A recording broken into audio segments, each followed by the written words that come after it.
Hello friends, welcome back to my channel. आज मैं आपको designer frill kurti with puff sleeve बनाना बताऊंगी। तो उसके लिए मैंने 2.5 मीटर जॉर्जेट का फैब्रिक लिया हुआ है और 2 मीटर मैंने कॉटन का अस्तर लिया हुआ है। तो सबसे पहले हम अस्तर पर कटिंग करेंगे। अस्तर को मैंने 4 फोल्ड करके बिछाया हुआ है।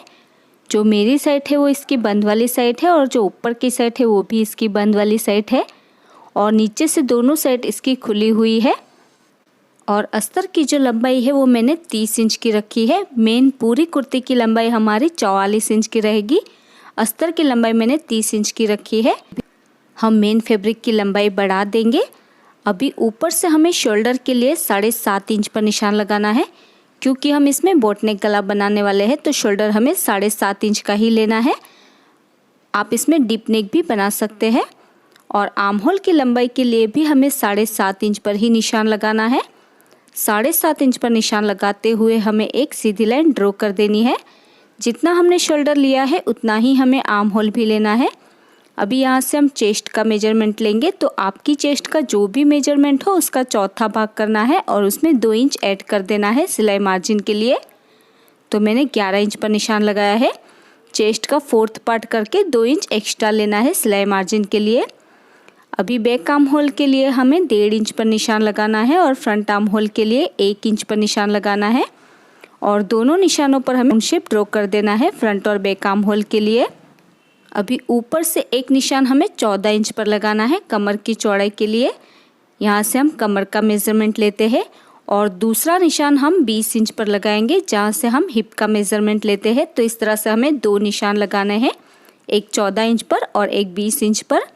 तो जहाँ से हमने 14 इंच पर निशान लगाया है वहाँ से हमें कमर की चौड़ाई का चौथा भाग लेना है और उसमें भी हमें 2 इंच ऐड कर देना है सिलाई मार्जिन के लिए। तो मैंने 10 इंच पर निशान लगाया है और जो हमने 20 इंच पर निशान लगाया है वहाँ पर हमें हिप की चौड़ाई का चौथा भाग करना है और उसमें भी हमें 2 इंच ऐड कर देना है सिलाई मार्जिन के लिए। तो मैंने 11.5 इंच पर निशान लगाया है। अभी नीचे से जो फैब्रिक की चौड़ाई है वो 18 इंच की है, तो हमें इतनी चौड़ाई काफ़ी रहेगी अस्तर के लिए। अभी दोनों निशानों को मिलाते हुए हमें साइड से भी इस तरह से लाइन ड्रॉ कर देनी है। अभी हम गले की चौड़ाई के लिए 4.5 इंच पर निशान लगाएंगे, क्योंकि हम इसमें बोट नेक गला बनाने वाले हैं। आप डीप नेक भी इसमें बना सकते हैं। और पीछे की गले की लंबाई के लिए हमें 2.5 इंच पर निशान लगाना है और आगे की गले की लंबाई के लिए हमें 4 इंच पर निशान लगाना है। और दोनों निशानों पर हमें बोट नेक शेप ड्रॉ कर देना है फ्रंट और बैक नेक के लिए। और जहाँ पर हमारे आर्म होल की लाइन है वहाँ पर हमें आधा इंच पर निशान लगाना है शोल्डर स्लोप के लिए। और आधा इंच पर निशान लगाते हुए इस तरह से तिरछी लाइन ड्रॉ कर देनी है। अभी सबसे पहले हमें बैक नेक और बैक आर्म होल से इसकी कटिंग कर देनी है। तो देखिए इस तरह से मैंने कटिंग कर दी है। अभी हमें इसमें से एक पार्ट को निकाल लेना है। इस तरह से हम एक पार्ट को निकाल लेंगे और इसे वापस से डबल फोल्ड करते हुए हमें फ्रंट नेक और फ्रंट आर्म होल की कटिंग कर देनी है। इस तरह से हम फ्रंट नेक और फ्रंट आर्म होल की कटिंग कर देंगे। तो देखिए मैंने कटिंग कर दी है। अभी जैसे हमने अस्तर कट किया है बिल्कुल वैसे ही हम मेन फैब्रिक पर भी कटिंग कर लेंगे, लेकिन मेन फैब्रिक की लंबाई हमें 33 इंच की रखनी है। देखिए मेन फैब्रिक की लंबाई मैंने नीचे से 3 इंच एक्स्ट्रा रखी है। इस तरह से मैंने मेन फैब्रिक की भी कटिंग कर ली है। तो मैं इसमें पफ स्लीव बनाने वाली हूँ, तो मैं स्लीव में अस्तर अटैच नहीं करने वाली हूँ। आप चाहे तो इसमें अस्तर लगाकर अम्ब्रेला स्लीव भी बना सकते हैं। तो मैं पफ स्लीव बनाने वाली हूँ। तो फैब्रिक को मैंने 4 फोल्ड करके बिछाया हुआ है। जो मेरी साइड है वो बंद वाली साइड है और जो ऊपर की साइड है वो खुली हुई साइड है। और ऊपर से जो इसकी चौड़ाई है वो मैंने 11 इंच की रखी है। जितनी हमारी नॉर्मल स्लीव की चौड़ाई होती है उसमें 3 इंच हमें एक्स्ट्रा लेना होता है। और स्लीव की लंबाई मैंने 18 इंच की रखी है। अभी जहाँ से हमारी खुली हुई साइड है वहाँ से हमें कैप स्लीव की लंबाई के लिए 3 इंच पर निशान लगाना है और बंद वाली साइड से भी हम 3 इंच पर निशान लगा लेंगे। और 3 इंच पर निशान लगाते हुए हमें एक सीधी लाइन ड्रॉ कर लेनी है इस तरह से। अभी खुली हुई साइड से हम 2 इंच पर निशान लगाएंगे सिलाई मार्जिन के लिए और इसमें हमें स्लीव का शेप ड्रॉ कर लेना है। जैसे हम नॉर्मल स्लीव का शेप ड्रॉ करते हैं बिल्कुल उसी तरह से हमें इसमें स्लीव का शेप ड्रॉ कर लेना है। और नीचे से जो इसकी चौड़ाई 11 इंच की है तो हम पूरी चौड़ाई रखेंगे, क्योंकि नीचे से भी हम इसमें इलास्टिक अटैच करने वाले हैं, तो हम पूरी ही चौड़ाई रखेंगे 11 इंच की। अभी हमें इसकी कटिंग कर लेनी है। तो देखिए इस तरह से मैंने स्लीव की भी कटिंग कर ली है और ये हमारी 2 स्लीव है। अभी सबसे पहले हमें मेन फैब्रिक वाला पार्ट सीधा रखना है और उसके ऊपर हम अस्तर को रखेंगे और इसके गले में हमें सिलाई लगा देनी है। और इसी तरह से दूसरा पार्ट भी हम सीधा ही रखेंगे और इसके ऊपर हमें अस्तर को रखना है और इसके नेक पर हमें सिलाई लगा देनी है। तो देखिए मैंने नेक पर सिलाई लगा दी है। अभी हम इसमें छोटे छोटे कट लगाएंगे। तो कट लगाते वक्त ध्यान रहे हमारी सिलाई नहीं कटनी चाहिए। और कट लगाने के बाद हमें अस्तर को उल्टी साइड पर पलट देना है। इस तरह से उल्टी साइड पर पलट देंगे और इसके गले पर हम कवर सिलाई लगा देंगे और इसे दोनों साइड से जॉइंट करेंगे, लेकिन जहाँ तक हमारी कमर की चौड़ाई होती है वहाँ तक ही हमें इसमें सिलाई लगाकर इसे अस्तर के साथ जॉइंट करना है। नीचे की साइड हमें इसे खुला ही रखना है, क्योंकि बाद में हम इसे जॉइंट करेंगे। और इसी तरह से दूसरे पार्ट में भी मैंने सिलाई लगा दी है। अभी इसमें भी हम छोटे छोटे कट लगाएंगे और अस्तर को उल्टी साइड पर पलट देना है और पलटने के बाद हम गले पर कवर सिलाई लगा लेंगे और इसे दोनों साइड से अस्तर के साथ जॉइंट कर लेंगे। लेकिन ध्यान रहे जहाँ तक हमारी कमर की चौड़ाई है वहाँ तक ही हमें इसे अस्तर के साथ जॉइंट करना है, दोनों ही साइड से। तो देखिए मैंने इसमें कवर सिलाई लगा दी है और कमर की चौड़ाई तक मैंने इसे अस्तर के साथ जॉइंट भी कर लिया है। नीचे की साइड से मैंने इसे खुला रखा है, इसे हम बाद में जॉइंट करेंगे। देखिए दोनों साइड से मैंने इसे खुला रखा हुआ है और इसी तरह से मैंने दूसरा पार्ट भी रेडी कर लिया है। कमर की चौड़ाई तक मैंने इसमें सिलाई लगा दी है दोनों साइड से और नीचे से मैंने इसे खुला रखा हुआ है। अभी एक पार्ट को हमें सीधा रखना है और उसके ऊपर दूसरा पार्ट हम उल्टा रखेंगे और इसके शोल्डर जॉइंट कर लेंगे। तो देखिए मैंने इसके शोल्डर जॉइंट कर लिए हैं। अभी हम इसमें स्लीव अटैच करेंगे। तो जहाँ पर हमारा स्लीव का कोना होता है वहीं से हमें स्लीव को अटैच करना है और जहाँ पर हमारा शोल्डर होता है वहाँ पर दोनों साइड से हमें 2-2 इंच छोड़ते हुए इसमें छोटी छोटी प्लीट्स लगानी है। इस तरह से जितनी भी हमारी एक्स्ट्रा स्लीव है उसकी हमें प्लीट्स सेट कर लेनी है। तो ये प्लीट्स हमारी दोनों साइड से बिल्कुल सेंटर में इक्वल होनी चाहिए। तो दोनों साइड से 2-2 इंच तक हम इसमें प्लीट्स लगा लेंगे और इसके ऊपर हम सिलाई लगा देंगे। इस तरह से बिल्कुल सेंटर में हमें छोटी छोटी प्लीट्स लगानी है। और प्लीट्स लगाने के बाद जो स्लीव की नीचे की बॉर्डर है उसे हमें सिंपली बारीक सी डबल फोल्ड कर लेना है और इसके ऊपर हमें सिलाई लगा देनी है। बिल्कुल बारीक सी बॉर्डर हम फोल्ड करेंगे और इसी तरह से दूसरी स्लीव को भी हम अटैच करेंगे। तो किनारी से ही हमें स्लीव को अटैच करते जाना है और बीच में जो हमारा शोल्डर है वहाँ से दोनों साइड पर 2-2 इंच तक हमें इसमें छोटी छोटी प्लेट्स लगानी है। दोनों साइड से हमारी प्लेट्स इक्वल होनी चाहिए। उसके बाद हमें इसमें सिलाई लगा देनी है। इस तरह से सेंटर में ही हम प्लेट्स लगाएंगे। उसके बाद जो स्लीव की बॉर्डर है उसे हमें सिंपली डबल फोल्ड कर लेना है और इसके ऊपर हमें सिलाई लगा देनी है। तो बिल्कुल बारीक सी बॉर्डर को हम फोल्ड करेंगे और इसमें सिलाई लगाएंगे। तो देखिए मैंने सेंटर में प्लेट्स लगाते हुए स्लीव को अटैच कर लिया है और स्लीव की जो बॉर्डर है उसे भी मैंने डबल फोल्ड करते हुए इसमें सिलाई लगा दी है। तो इस तरह से मैंने दोनों ही स्लीव को अटैच कर लिया है। अभी हमें स्लीव को उल्टी साइड से 2 इंच पर एक निशान लगाना है।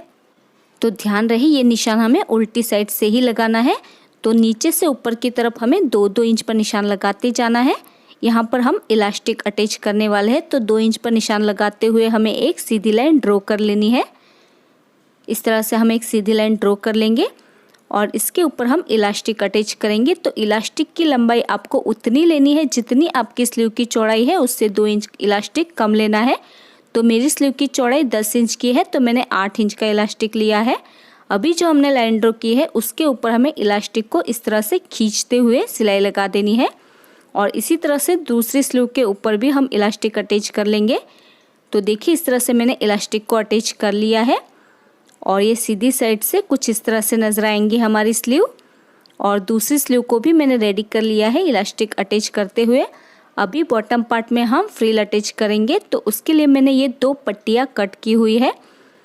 मेन फैब्रिक में कुर्ती की लंबाई हमने 33 इंच की रखी थी, तो हमें 44 इंच की कुर्ती रेडी करनी है। तो फ्रिल की यानी कि पट्टी की लंबाई मैंने 12 इंच की रखी है। 1 इंच हमारा सिलाई मार्जिन में जाएगा। तो इस तरह से हमें लंबी सी पट्टी कट कर लेनी है, या फिर आप चाहे तो 2 पट्टियों को जॉइंट भी कर सकते हैं। उसके बाद हमें आधा इंच का गैप रखते हुए इसमें बड़ा टाका करके सिलाई लगानी है, और इसी तरह से दूसरी पट्टी में भी हमें बड़ा टाका करके सिलाई लगा देनी है।